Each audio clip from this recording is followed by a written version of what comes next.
If I had a good competitor who knew what I know and is built on the kind of data, I would actually send you to them, but there isn't one. So it's not because I think you have to come to something I did, it's just that there isn't any other way to get this information. I've begged professors to write books on this subject and do research. And one leading psychologist at Harvard told me, Kathy, and he happened to be a good friend, he said, Kathy, if I started researching your work, it would prove mine wrong, and I would have to rewrite every book I've ever written. I'm a severe dyslexic. I have had severe brain damage from a car accident. I'm a grandmother of 9, and I'm your buddy. What is Kolbe, and what is your mission with all of this? We're all equal, and damn it, I can prove it. Okay, well, let's prove it. So my mission is to not only prove every human being is equal to every other human being, and I have proven it. I can show you. What is all this deal about who's better than who? Smart, yeah, some people are smarter than others. We're not equally smart, but we're equally creative. We're equally able to do decision making in a creative way, but we're different. And what I needed to figure out was, what are those differences and how can I prove we're equal? And then how can I help people get rid of all this stress of trying to be something they're not by validating their authentic abilities? Why did I get started doing that? Because I'm the daughter of Wonderlic from the Wonderlic personnel test that is being used outrageously poorly by the NFL, but that's how most people know about it. Dad created the whole notion of IQ testing for selection in the workplace. And as a little kid, I sat there and did test analysis. It was just part of what we did in order to have dinner. And I said, but Dad, this is all about how smart you are. I know a lot of smart people who don't seem to get anything done. Right. And he said, yeah, my work is figuring this out. You go figure what makes people tick, and why some people are good at one thing and other at another. And so at a very young age, I started saying, okay, I'll figure that out. Great. Well, so I want to, so what is conation? What is conation? Conation is, and how does it relate to the other two parts of the mind? Because I want you to explain how this all works, because I would love to have our listeners kind of get the difference between conative, cognitive, all. Okay. Cognitive is thinking, measured on IQ tests. It's what you learn. So you don't have any cognitive when you start. You fill in an empty bucket with learning. So it's you're learning. It's not even how you learn. How you learn is conative. Cognitive is all about filling your bucket with information so that you know things you can use and share and benefit from. Affective is your social style, your values, your emotions, your beliefs, and those also are an empty bucket at birth. Except I think you kind of have social style introvert to extrovert from the get-go. It hasn't been proven just how steady that is over life. I believe you don't radically change, but what you learn is to adapt. So I've seen you be very introverted when we've been together in deep think conversations, and people wouldn't believe how in those moments, how introverted you can be in your own home. Right. I mean, where you're living, how you've set it up, that home is the home of an introvert. In this setting, you're an extrovert. Same is true of me. You know, I can banter with you all day as an extrovert, but when I go home when I'm with my grandchildren, I go from introvert to extrovert with them, depending on which one. What do they need and how I respond.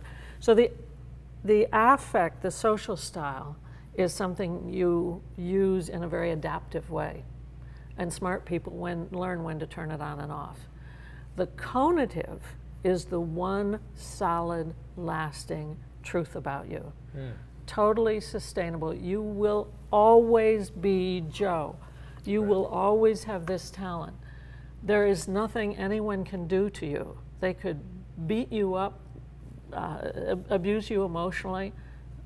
I know some of your life. Yeah. All the things that have happened in a very eventful life have never robbed you of being Joe, because your conative instincts are deeply embedded in your brain. My brain research shows that it is the part of you that's most protected in a physiological sense. It's what makes you tick. It makes you do what you do the way you do it. It's not why you do it, that's affect. And it's not the logic behind what you do. It is the truthful, instinctive drive. Yeah, it's the way you do it. Yep. Okay, love it. So is there a dark side of the conative part of the mind?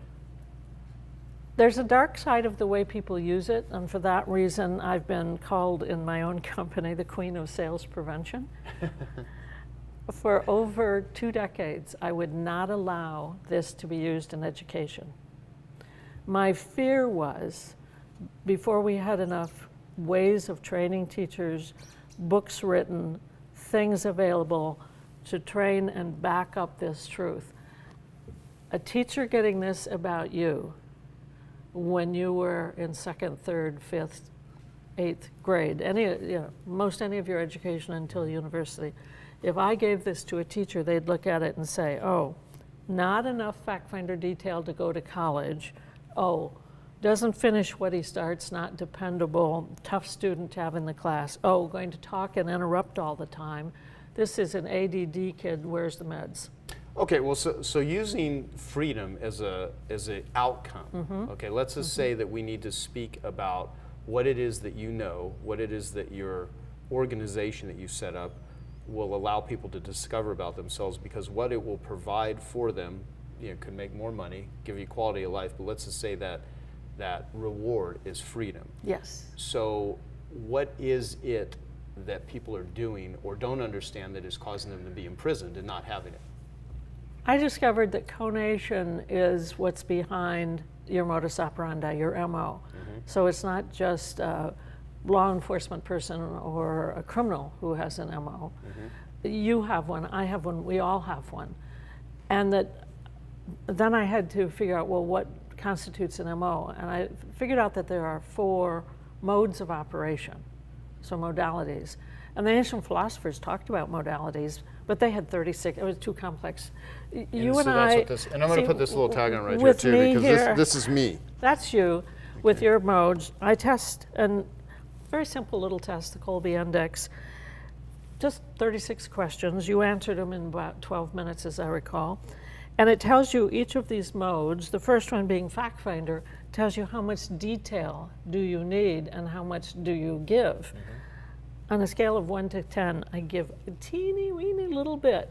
You give more detail, 2.5 times more detail than I do. And does that make me better? It makes you better at giving detail. Yeah. I'm better at getting to the bottom line really fast. So we're equally good in the fact finder mode, but we're different in the way we do it. My son, the attorney, who's now the CEO of Kolbe, David Kolbe, is way down here. He's an 8 in fact finder. Okay. That's why when you have a conversation with David, you better be ready with some facts and figures. And the conversation's going to go back and forth with the pros and cons. With me, let's come up with 5 pros and say, let's do it. You and I have cut deals without even going to the what could go wrong. Because we turn that over to other people. Right. That's why we have people, is to tell us, oh, no, but Kathy, do you really want to do that? Oh, well, I'll go into the cognitive. And my work includes, after you know this, knowing when to get cognitive and edit yourself. You and I are both long in the green quick start. Quick start deals with how we deal with unknowns, how we take risks. We're both big risk takers. So how do we deal with time? It's always the future. We're looking always to the future. I'm 75 years old and I'm working 20 years out right now. Right. I can't deal with the past. This is the past. FactFinder is the past because the past deals with evidence that has previously been acquired. It deals with knowledge that we know, and it's in print, it's in a book, and we can read the book and we know it's there. This particular book that I had to write is written in the voice of a fact finder, meaning it's not authentic me, and I hate this book. I've never read it all the way through. As I was writing it, sometimes I was probably literally pulling out hair. But I knew fact finders needed a book with the details. Right. So it's not what we can. So you're not saying it's a bad book. You're saying for you wrote it Oh, for knowing Quick that Start, other. Yeah. for a person like me, it's a terrible book. But I wrote this book for those people, and Right. I wrote this book for follow-through people. That is the best. Because I know people, and I know we don't read the same way. I know we don't solve problems the right. And part of the point is, it's not what we can or can't do. Both of us can rein in our Quick Start and not talk over each other too much. But Quick Starts do interrupt each other, because I know what you're going to say before you finished your question, and you know what I'm going to answer. And so we Right. have fun editing this, because because we do that as naturally. But if you try to stop us and say, Joe, I want you to ask the question and read the questions and go in order, and then Kathy, I want you to wait till he's done. I want you to stop moving around and don't gesture or make weird noises and just answer. I don't know who would want to hear that interview, because it wouldn't be authentic. Exactly. Yeah. And it would be boring. Right. People who do that naturally can be very interesting. The point is, when you're true to yourself, you have charisma. That's why you have so much charisma. You're so true to yourself. Wow. Wow. You mentioned to me once, I don't know the first time we've had discussions about this, but you said that you did a lot of research on the educational system and found that the vast majorities of, I'll let you tell it. What's the research that you discovered, and how basically they drug some of the most creative kids and label them with ADD and other mental conditions, because the school system doesn't know how to deal with them because of the different MOs of the people that are running it. Yeah, research shows there is no research that identifies correctly when someone is ADD or ADHD. Nothing. Therefore, when kids are identified ADD, ADHD, it's because of behaviors, not because of some test that proves it.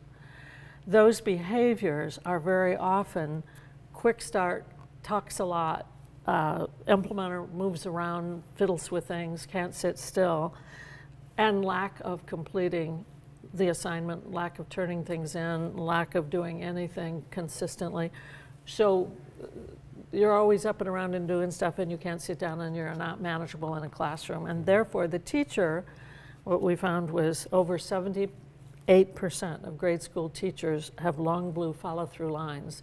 They are very orderly, they are very systematic, they have a regular schedule. The more follow-through you have, the more order you need in your life, and the more you will insist on having order around you. So teachers are demanding order. You are not fitting into that system. Teachers are, and this is astounding, over 80% of grade school teachers have little short Quick Start, meaning they stabilize, which is great, it's a wonderful talent. They do not take risks, and they don't see into the future, they deal with the past. Okay. And that means they don't know how to deal with you. The way So- you do the So assignment you is get just punished weird. a lot or sent to the principal when I was in school? Yeah, several principals have told me that with this kind of an MO, especially if you had a little less fact finder too, those are their frequent flyers. The ones that are always being sent to the principal. Now, what does that mean? It means that the teacher and the principal, who got to be a principal because they were good at systems and details and strategies, those people see the people like you who are different as having a problem. So they see it as a learning disability. What it is a system disables you. The system does not enable you and people like you to learn with the same freedom that students like them can learn with. Right. So we find in our research there's a correlation between conative MO and grades, and this goes all the way through the university. So university students have higher grades if they're fact finder. Actually, you get some rewards in taking the SAT for having Quick Start, because you finish it fast. The follow-throughs get dinged on a test like that, anything that's graded with a time definition, if you have to speed up. So what happens here is you start to think, I'm not so smart, I didn't get good grades, and so you tune out even more from the system, you rebel, you even get labels not only ADD, ADHD, but being defiant, a lot of negative labels. And so what do? They start giving meds. That is child abuse, pure and simple. And I can't wait for the day when I testify in court and go get them, because they are harming kids. They being the people, they don't mean to do it. I'm not saying teachers are bad. Without reading the research that I have put out there, it's in my books, on my website, without paying any attention to something they don't know and need to know, the educational system is harming kids. And we can't stand still and let that happen to our children, our grandchildren, our nieces and nephews. Got to stop it. Wow, wow. That's very interesting. So for someone who's hearing this that may be a teacher and be like, wow, either they're going to fight against that or they're going to maybe say, I should take a look at it. What would you say to them? What would you recommend? If you could wave a magic wand, what would you want to have happen that you think would add the most value to the students, to the system, to the teachers? Well, I'm trying to create the magic wand because I've tried too hard to wave the ones that are on the market and they don't really work very well. So the magic wand I'm trying to create says, we're all in this together. You wouldn't be a teacher if you didn't care about kids. You really want to help, and I'm not saying anything about your motives or your attitudes or your affect, but you're wrong if you don't understand that a kid can be a perfectly wonderful student and have an MO or behaviors like this. What we need to do, in my opinion, and what I started to do a few years ago, was go directly to the kids and their parents and say to the teachers, teacher, you keep teaching the way you teach.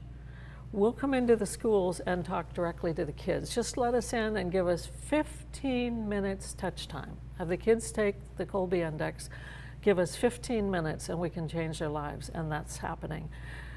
Then I said, okay, that's too labor intense. We can't reach enough. My goal is that every single middle school kid in America will know their conative strengths and be able to choose professions, majors in college, relationship situations, be able to make decisions based on their truth and their reality. I'm almost there, Joe.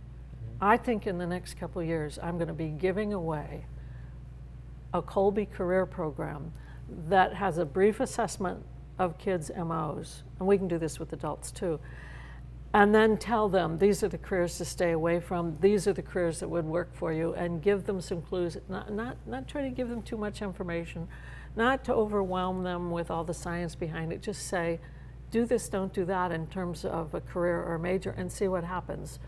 I know I'm right. I mean, I've interviewed over 100,000 people for this program over the years in different careers. We have 1,200 careers in that program that will be rated for each person who takes it individually on a scale from 1 to 100. So that would be really valuable for people that don't know what they want to do with their lives. I did it for you. For you to be a talk show host is a 98 percenter. Yeah. So I've probably done over 450 interviews now. This way, yeah. Well, so one of the things I've heard a lot from people that after they take a Kolbe and pay attention to what it says, that the word I think I've heard the most from entrepreneurs is liberation. Yeah. I hear liberation and I hear validate. A guy like our friend Dan Sullivan talks a lot about what a freeing moment it was when he took the Kolbe and how it validated what he knew, but he didn't know how to describe it. Right. It gives you terminology. I mean, these 16 pages are filled with examples and terms and words to use to describe. Every one of these is a strength. There are no weaknesses. And yeah, so that let me clarify that too. It's not right or wrong to have low this or high that. It's just who you are. I don't even use low and high. In this zone, as I call it, an implementer, you aren't a hands-on guy who's going, you've got a new watch. Okay, this is a good example. I have my Apple Watch that's in my bag. I have a 4 in implementer, so I'm a little hands-on with my Apple Watch. You have a 3, you're less hands-on, so you've got it, but you've got it over there somewhere in a It's in my briefcase. bag, yeah. And I keep saying, put it on and use it. It's really Well, not that I just complex. got it, so I'm just learning how to use it. I'm but- teasing you, yeah. of course, but the point is you're not a mechanical guy. No, I don't want to figure You out. I turn don't that want to figure it over out. to wonderful facilitators who are in the room. Yep. People on 2 cameras here, both facilitators accommodating your need. And bless them. Oh, you facilitators are so important to the world because you accommodate in every mode and you don't insist on one way of doing it or resist another. The 2 of us need you in our lives. Right. You're the core of a team. So we're able to validate wherever you are here and your strength. Your strength in implementer is that you can imagine. I've talked to you about even the house before you were very far along on it, and you Right. were imagining what you were going to do with the rocks and what you were going to do with the walls. And you could see it, but could you build it? I don't think so. I could never build it, but yeah. But those people out there building your house, Yeah. they've got longer lines in implementer. Right. So each one of these talents should be valued. Implementer in our culture is not valued in the academic environment. It's valued when we need the quality they bring, Right. the safety. These are the people who provide transportation and safety, the ones with the long line. Right. Without them, we're in a world of hurt. Well, that's it. We're in a world of hurt without them. There are things that you'll say that I'll repeat just because I think are very, very interesting and If you don't useful and repeat it, you powerful. don't like it. No, just I'd put more emphasis on it. That's a little play on this because he doesn't repeat much of anything, so it's a real treasure. Because follow through, say it once, and then it's gone, and they can't even catch. Yeah, then you're and off to it's, the you next say thing. you say to a facilitator, write down what I just said because you don't remember. Right, exactly. Yeah. Well, so Dan Sullivan, I heard him say in the context of talking about Kolbe years ago that there's no bad work in the world. There's this bad work for certain people. Yes. And so some Yes. people will see someone doing a job and they're like, God, I feel so bad for that person. I would hate to do that. Not realizing that what you're doing, that person would probably hate what you're doing. Maybe. Well, they say the greatest fear is public speaking, but I think the people who tested that were FactFinder follow-through researchers. Because for you and me, the greatest fear is not being able to speak. Yeah, what would happen if we couldn't Whoa, if we couldn't get out there and talk to people, we would dry up and kind of, woo. Right. No, it's like someone said to me once at one of my coaching groups, this woman who had been a client for probably like 5 years, she'd been in a monthly, not an inexpensive investment in their future, in her future, and she was in there with her husband. And she said, I come to you for ideas. And I stopped for a minute and really thought about that. And I was like, that's so, I'm like, you come to me for ideas. She's like, yeah, I just don't come up with ideas and you come up with these great ideas. And I was like, I have to talk about these ideas because I'm bombarded with ideas. I need to regurgitate these and get these things out of my head because if I don't talk about the ideas, and it was so funny because it didn't dawn on me that some people that just doesn't come easily to. How do you not come up with a bazillion ideas? And it taught me a lot about my mind, saying, wow, what I have here, other people don't experience that. That's right. And they will pay me to come and do what, to me, I'm like, part of me building this marketing company and part of it, publishing what it is that I do and doing podcasts and everything is I need to get these things out of my head because they're doing no good if they just stay within me. I want to share them with the world. Absolutely true. I think it's in this book I wrote for the Quick Starts. I don't know if you've read this one yet. No. But in here I say, and see if this resonates with you, you learn what you're thinking when you hear yourself say it. Yeah, absolutely. Yeah. I will figure things out as I'm talking. And one of the dangers of that is when people like you and me, with this Quick Start we both have, we get so excited because it's the first time we ever heard that idea. And I'll say, oh, that's a great idea. I love it. We've got to do that. Right. The head of a utility company, a very big utility company, is an aid in Quick Start. And he said, yes, Kathy, I do that. And what happened one time was I said that this idea that I had, and he's also a PhD in engineering, I said I had this idea for how to engineer this gizmo that would make it possible to do this amazing thing to save money on rates of cooling homes and stuff in Arizona. And he said, so I blurted out, this is fantastic, we have to do it, the sooner the better. typical thing we would say when we Right. get excited about an idea. He said, 3 months later, I hear this rickety-rackety noise coming down the hallway, and this knock on my door, and this group of very expensive engineers, people, come in and do a demonstration, and I'm saying, what are you demonstrating? It's the idea you had. He said, oh, no, I knew the next day that was stupid. You'll never get this to work. No, I never meant for you to do it. They had spent over $30,000 developing something that he had forgotten about the next day. Wow. That story's been repeated with a lot of my clients. Yeah. Where that happens. If we're so good at selling, but sometimes the people around us don't come back and check, do you like it again today? Is it still a good idea?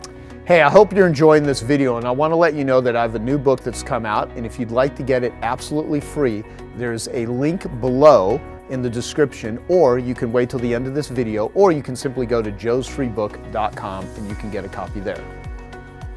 Which is why it is one of the beauties of Kolbe, which you teach people, is how to find matches of individuals that you will work well together.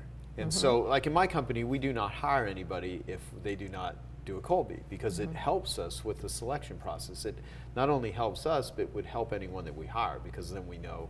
And so you've really developed this out. Well, so going back to freedom. How are freedom and conation related? The kind of freedom we need intellectual freedom, so we need to pursue ideas and thoughts. We need the freedom to express opinions and to advocate, which is advocate. But if we don't have the freedom to do all that in our own way, if I had to act like a fact finder, or you had to act like a follow-through, if you had to follow a rigid bureaucratic system, you would not have the freedom to find the joy, to find your purpose, to act on ideas. And if I had to justify every single thing that I deal with theoretically, then I wouldn't have all these case studies and all these clients who I've been able to reach. So I started dealing with clients where I'd say, if I'm right, now I know I'm right because I've done the research, but there were a lot of people who used my work before I would say, I believe I'm right, think I'm right, but I couldn't prove it yet. So I needed the freedom to be the theorist I am. That's a combination of quick start, follow through. You need the freedom to be highly, highly innovative. Right. Everyone needs the freedom to be, which means to be conatively who you are, to be authentic. When we don't get it, and again, the protocols I've written for brain research are very clear. I put the EEG cap on you. I should have done this with you. Sign you up for this. We'll have that on the list. Put the EEG cap on you, and I let you solve a problem that I give you any way you want to. And we see the brain moves along. When I ask you then, required, that you now solve the problem in a way I know doesn't fit you. So in your case, I'd say, I want you to do it exactly the way you did it last time without changing anything. The moment I say that, your jaw sets. If we had the camera on your jaw on this side, I saw it happening. Yeah. You lock up and you start thinking about ways you could cheat. Not really cheat, but that's what it gets called, because you didn't follow the rules. It's the way you need to do it. So if you don't get to use it your way, what happens in the brain, and I have the monitor in front of me as I'm doing the protocol, the brain starts going, I don't think it makes that noise, but I get to say it does. This movement is the brain dithering. It's the brain looking for a way to do it and going into stress and using so much of your energy and power, because you have an unlimited amount of this if you re-energize. But if you keep working against your grain, you will burn out. Burnout is conative.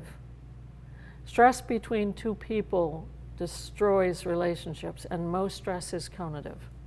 Wow, that is fascinating. Stress causes illness. Conative stress and illness, we're beginning to build quite a lot of data that shows the lack of freedom to be yourself causes so much stress. It affects your heart rate. We know it's affecting your brain. It can even affect your vision. It affects your speech.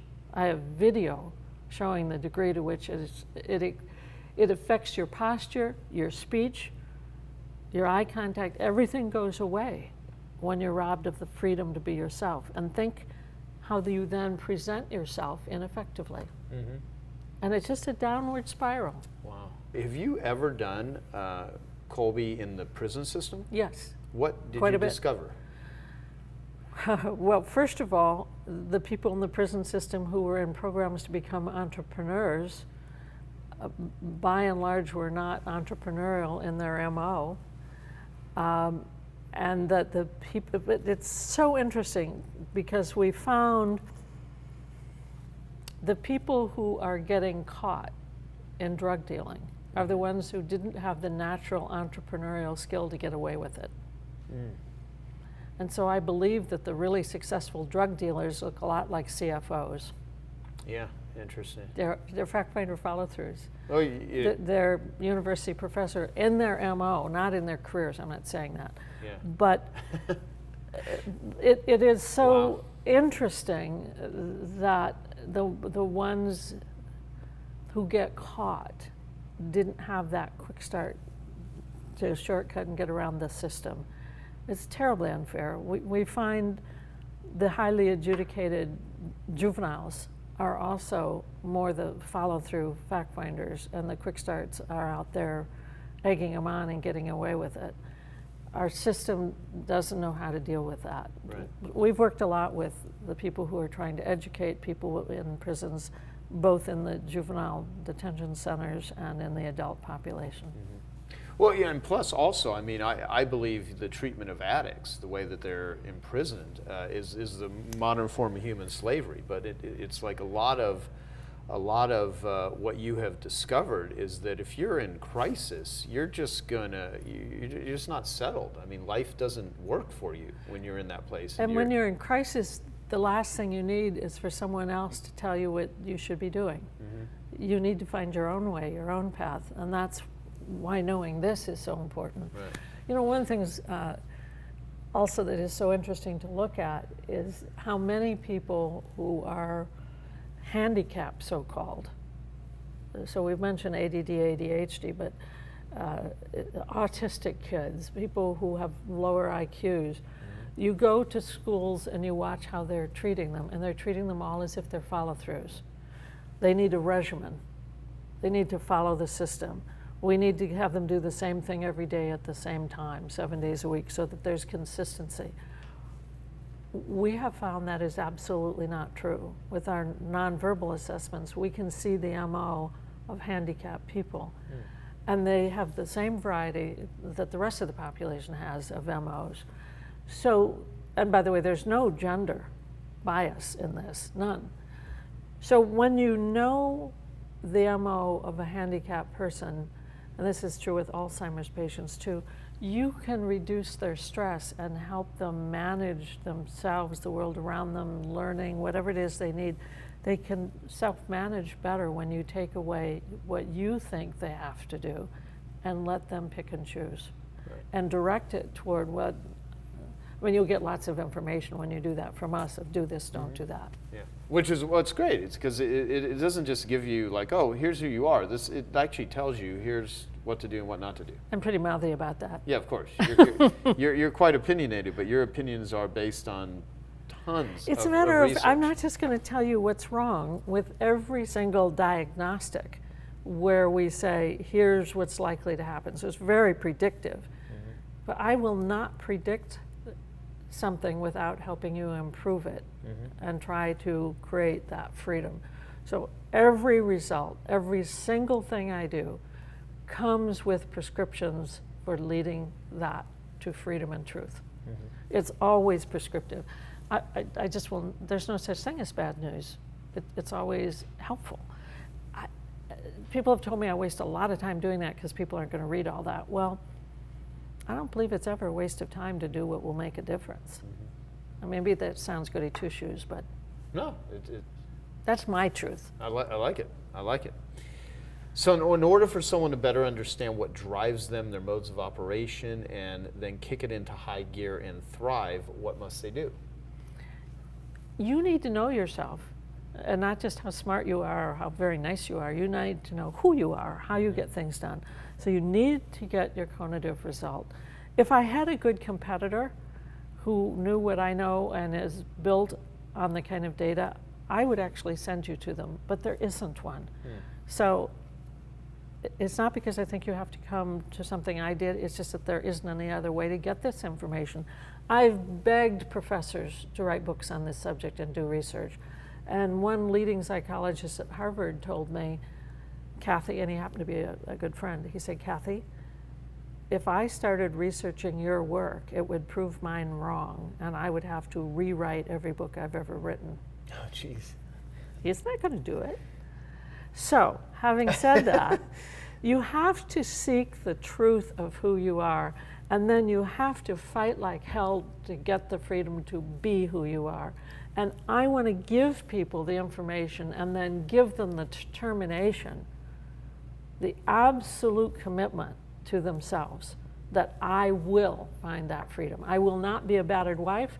I will not be an abused child. I will not be an employee who is overlooked. I will be someone to reckon with. Wow. Helps people get their power. It is. Oh, I like that. It is your power. So with all the kids going to colleges, many getting embroiled in debt and that they can never get out of, and trying to find what it is they want to do, what impact is this? How does it relate to people? Think of the compounding damage when you've picked the wrong major. It's not suited to you and future careers. Right. And you are paying big bucks and going in debt.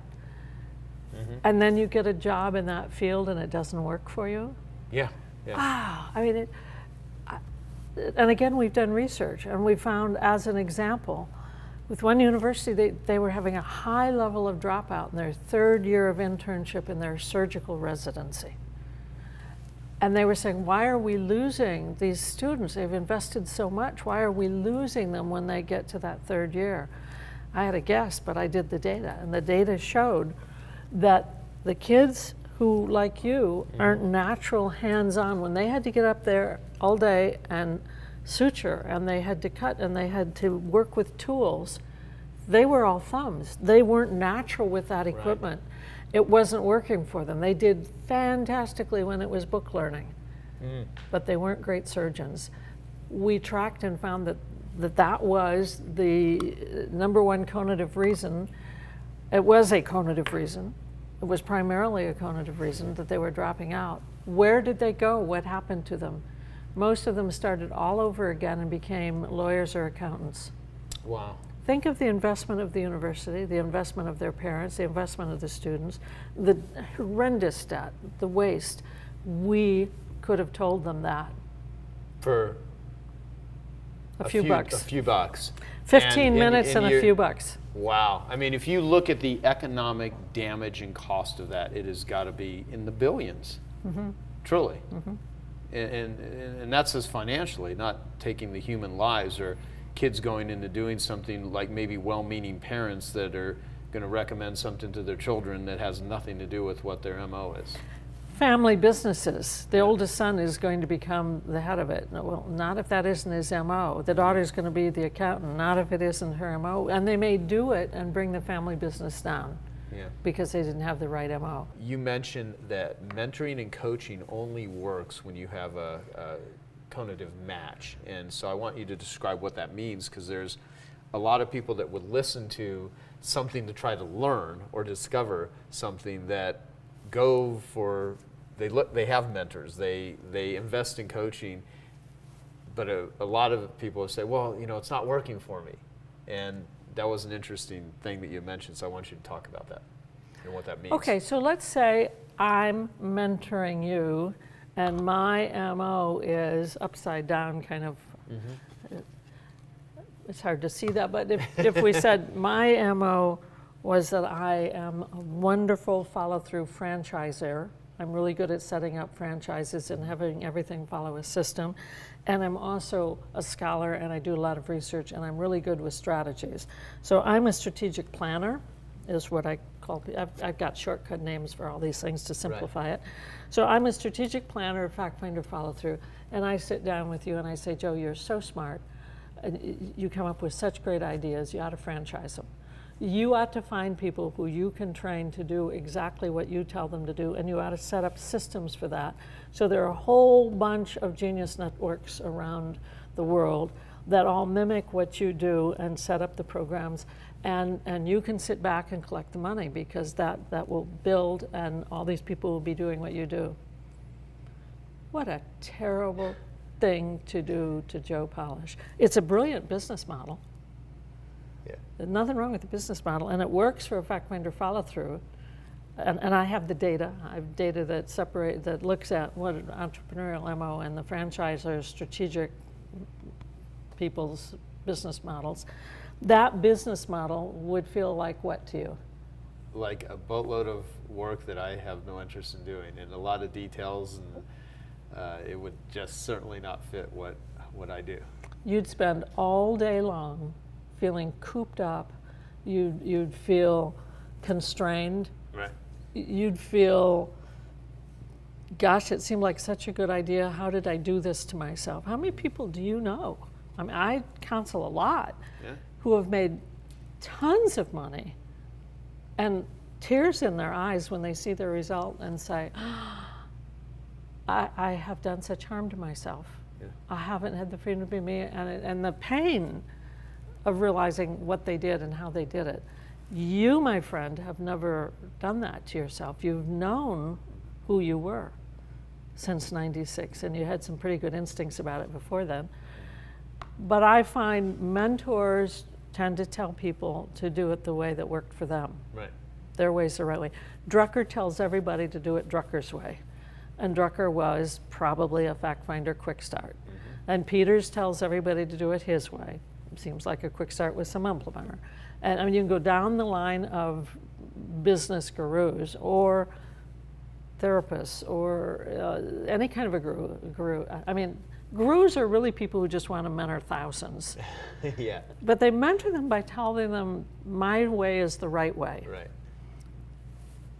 Don't tell everybody that they can get rich by being an entrepreneur, and you wouldn't, because not everybody is a natural entrepreneur. Yeah, exactly. No, the Entrepreneurs large population are like you, Right. quick start, second suit fact finder.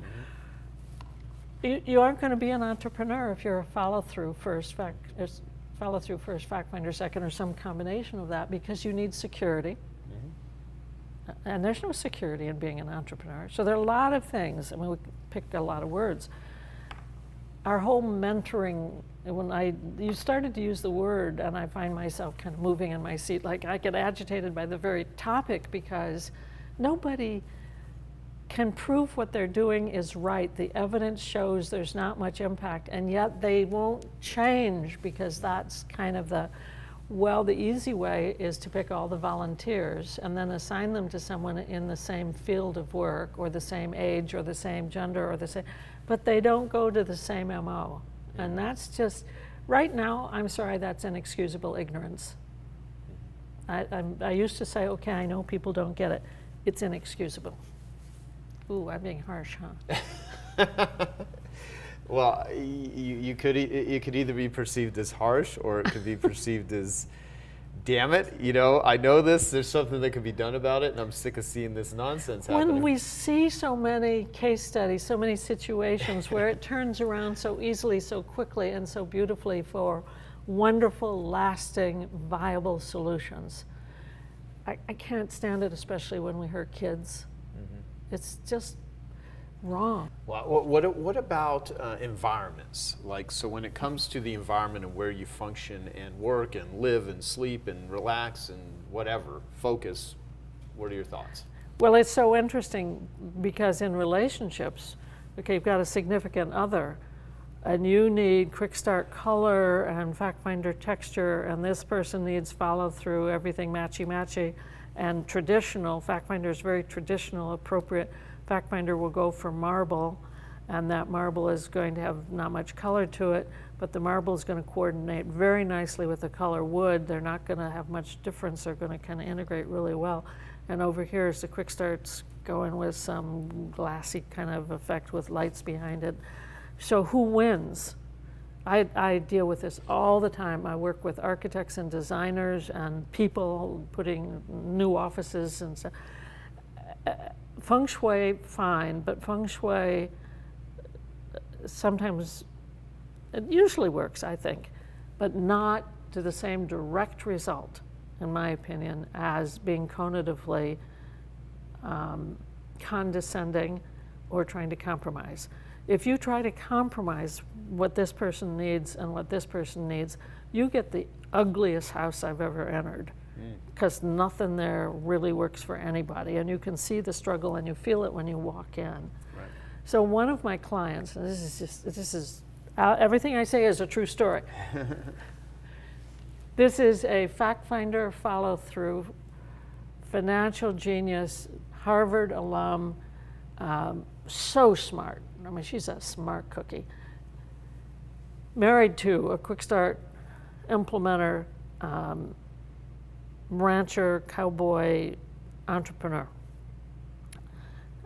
After talking to me, they decided everything they'd been doing kind of in the house was wrong. What they didn't want to have this is his room to design and this is hers, which a lot of my clients do.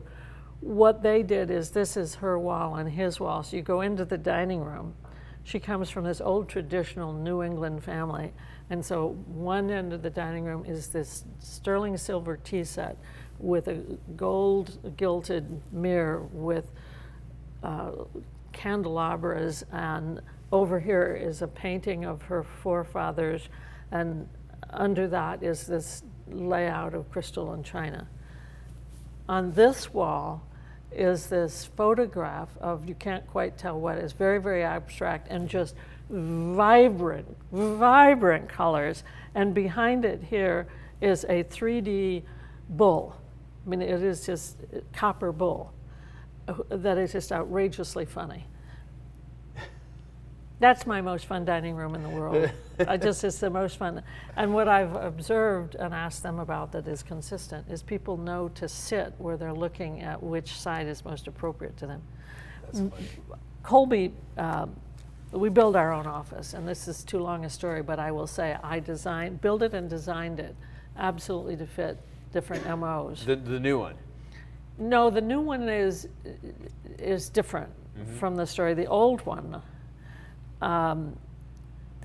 one, when you walked in there, depending upon where you sat, you either saw a totally traditional view all the way down the hall. Right. In terms of colors and accoutrements, it was all traditional. If you sat on the other side of the boardroom, which was the first thing, when you walked in, it's this big open boardroom. Yeah. If you sat on the other side, what you saw was high innovation, bright color, lots of energy. And we would keep track. We knew the MO of our visitors, and they would almost always just naturally go sit in the right place. How does Kolbe impact, how does it become a useful tool as it relates to getting along, staying together, having fun? I've had people ask me, what's the right MO for me to marry? I had an offer several years ago, $20 million, if I would allow this guy to make a little handheld thing where you could walk into a bar and it would click if someone else in the room had the right MO for you. So it was a dating game. $20 million 20 years ago. I said, I can't do that. Why? There isn't a right or wrong MO in a personal relationship. There is a right or wrong attitude about an MO. If you don't respect the significant other for who she is, and you don't nurture that, and you don't provide opportunities for her to have the freedom to be herself, whatever her MO is. Or his. Or his. I was kind of talking to your eyeballs. Okay, yeah. Yeah, whichever. If you don't give that freedom, and it comes with respect and dignity, if you don't do that, you shouldn't be in this relationship, because that's not a loving relationship. Right. What is love about? Love is about really caring for, value, and nurturing the other person. How do we show love? not by what we say we feel. Oh, I love you, I love you, I love you. Yeah, show me. It's all about show me, and show me is conative. And you show me how much you love me by how much you give me the freedom to be myself, and how much you nurture that, and how many opportunities you provide for it, or whether you say my way or the highway, or you say, I love you so much, but I can't let you do that, because that isn't what he or she needs. Sometimes your needs are in conflict, and we can measure that. We can tell you the degree of conflict, we can tell you the mode of conflict, and then, as I said, every time we see an issue, we give you a solution. We'll tell you what to do about it. Often it means this thing about togetherness. You know, was that the 70s or the 80s when togetherness came in? What a bunch of bull. You shouldn't be together a lot with someone if what he or she does drives you crazy. Right. You can love each other and not spend so much time together. So I tell people who have very conflicting, different MOs, when they travel together, if she wants to stay in the hotel while you go to the museums, don't make her go with you. Right. If he wants to read all the historical landmarks along the road, you get out and look at the flowers. You don't have to read it together. I always suggest meals together. So go on vacations, and because eating is a wonderful, but there's a whole conative thing to eating, but eating together is really important. The rest of the time, togetherness can mean we got there together, but then Right. My husband and I we both love art. Yeah. We will go to an art show. So we arrive together, we go our separate ways, and at the end we say, okay, we're going to get together at such and such a time, we get back together. But I can't do it the way he does it. Right. And that's worked so successfully. And then we can talk about the art, and we can enjoy the art, and we take each other back to see certain things of art. But we don't do art the same way. Wow. So after everything we've talked about, what are the next steps for people that are listening to this, watching this, to take and to apply it? Get to know your conative strengths. Go to info@kolbe.com if you want to talk about seminars or hearing a speech or the new things. But go to kolbe.com, click on Take the Kolbe A. Get your kids to go to the Kolbe Y. Have a family meeting. Get your employees together and do a seminar. I do them by Skype. We don't have to have the money of flying around. There are all kinds of ways we can. But take action. Hire the right people by using the Kolbe Right Fit program. Do it. What have you got? Well, I said to the Suns coach many years ago, what have you got to lose? Because they were losing so badly. And he said, okay, I guess, Kathy, last I looked, you're 5'3", but maybe you could help. That's when they went to the finals. Wow. One of their coaches said, I'm better than some 5'3" woman with a piece of technology.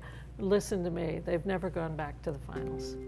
Okay, I hope you found that video awesome and useful. So if you want to get a free copy of my book, I want you to click here. And if you want to watch some more videos that'll be useful and awesome, click here. Go ahead. They're over here. Do it now. Come on. Thank you. Watch them.